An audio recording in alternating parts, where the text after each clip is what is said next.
Chestnut, Senior Online Product Specialist with Oxford University Press. It's my pleasure to be here to give you an overview of Oxford Bibliographies. This site contains thousands of bibliographies in any of the given subject areas you'll see on the screen. Each of the individual articles is a guided tour through the key literature on a specific topic. From the homepage, you could get into an article by browsing into any of these subject areas or searching up at the top. You'll know that your content is always up to date because the site is updated monthly with new articles, and every single article on the site is reviewed annually via a peer review process. Now let's get into some content. I'm going to run a quick search at the top of the screen for poverty.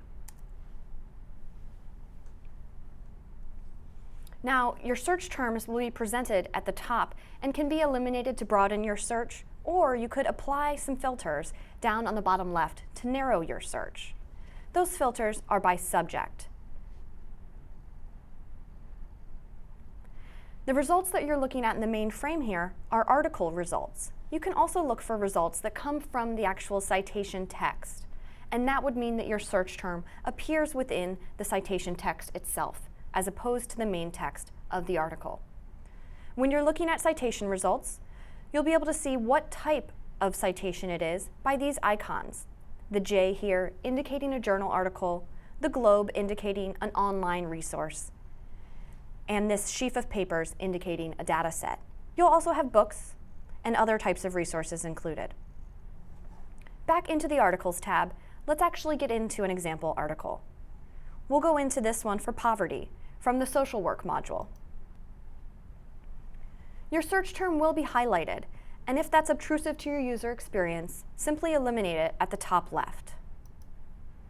You can search within the article from this area as well, and then toggle between the instances of that search result using these previous and next buttons here. Continuing down, you'll see the table of contents of this individual article. Now, every article on Oxford Bibliographies consists of 4 parts that repeat again and again. If I scroll down a little bit, you'll get a sense of what I mean.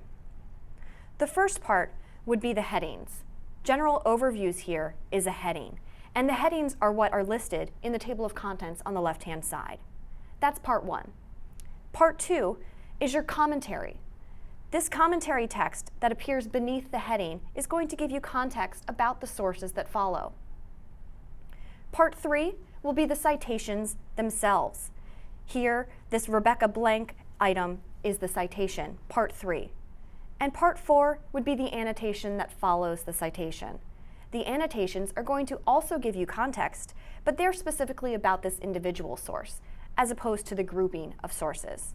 So those 4 parts, heading, commentary, citation, and annotation, repeat again and again underneath each of these sections in your table of contents.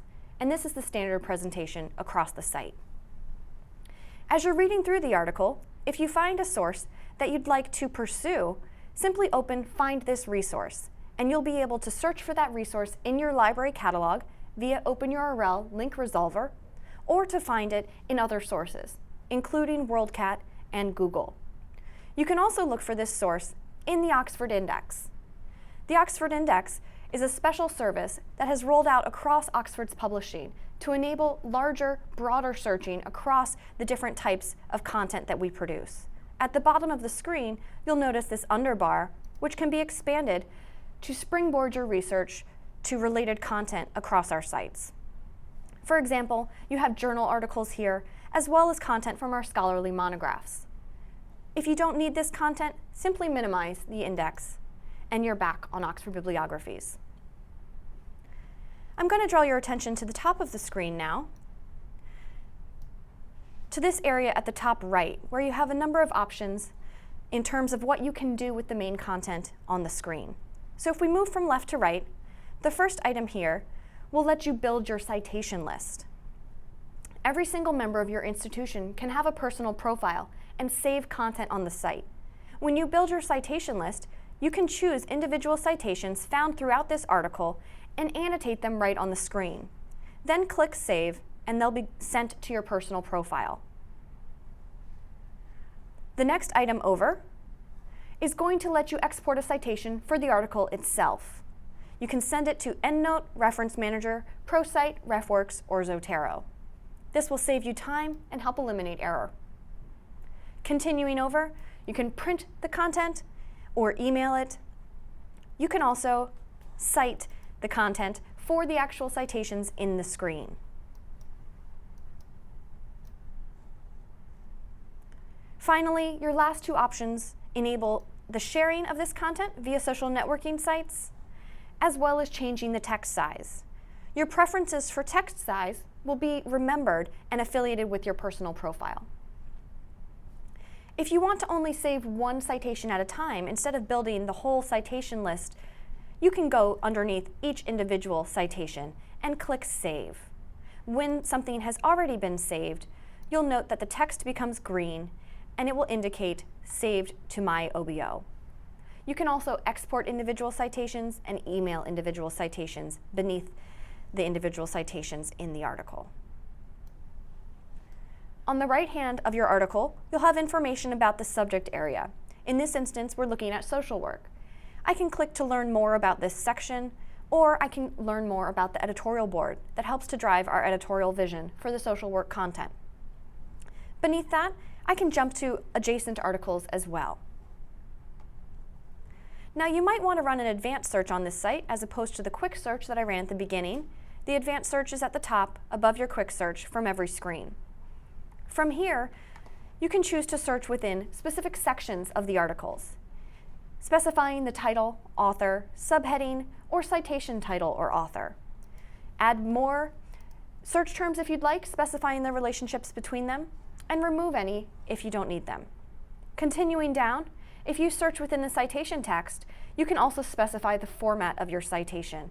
And finally, you can add subject filters to be very specific in your searching. Your saved content is then available in two places. One is in My Searches, which is available in this gray toolbar on any part of the site. Hovering over My Searches will bring you both your recently viewed as well as your saved searches. If you don't choose to use a personal profile, you will still have your recently viewed available. You can also find your saved searches and citations together in My OBO at the top of the screen. Your saved content will be broken into the tabs you see on the screen, most recent containing both searches and content from the past 30 days. And then My Citations and My Searches will be specifically that type of saved item, regardless of date saved. From here, you could either revisit the saved item, export it, or email the citation. You can also edit your annotation that you've applied. My Account is simply where you would change your password. We don't contact these individuals unless they get locked out of the site. That's Oxford Bibliographies. Your best research starts here.